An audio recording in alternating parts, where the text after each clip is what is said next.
Мен ачык айтып коеюн ушу микрофондон. Эл да уксун ушуну. Урматтуу жетекчилер, урматтуу мына жерде аткаруу бийлиги отурат, урматтуу депутаттар отурат.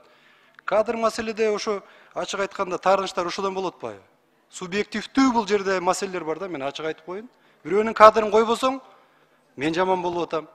Ал резервде болбосо, башка болбосо, причем тут я виноват?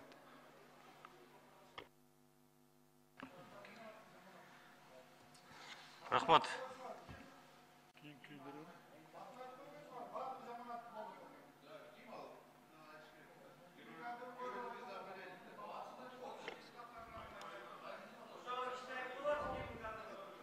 Эми атын аны мен айтам анан кийин.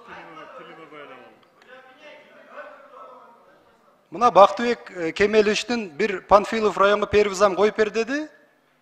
Хорошо, карайлы деди мына. Сурап калдыңар, ачык айтайын болуптур. Ачык айтайын мына. Биринчи замга деди. Кое албадым, чече албадым. Кээ бир депутаттар положение чечип бер деп атат. Аракет кылайлы, экинчи жарым жылдык менен кошумча киреше менен карайлы, мектептерди жабайлы деп. Эми ачык сурадыңар, ачык жооп бердим мына. Мына Бактыбек Кемелович азыр эмоция менен жооп берет азыр.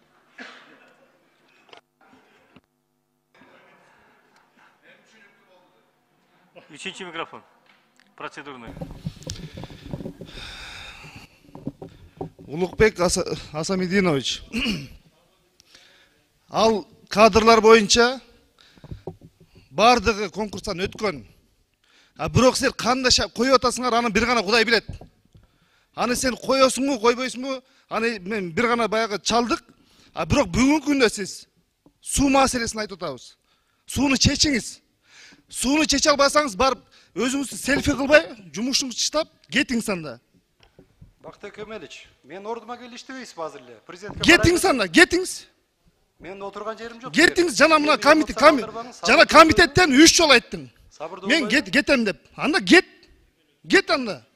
Эми мындай бир аз сабырдуу болойлу да, урматтуу. Жо, сабырдуулукту мына биз карманып айттык жанатан бери.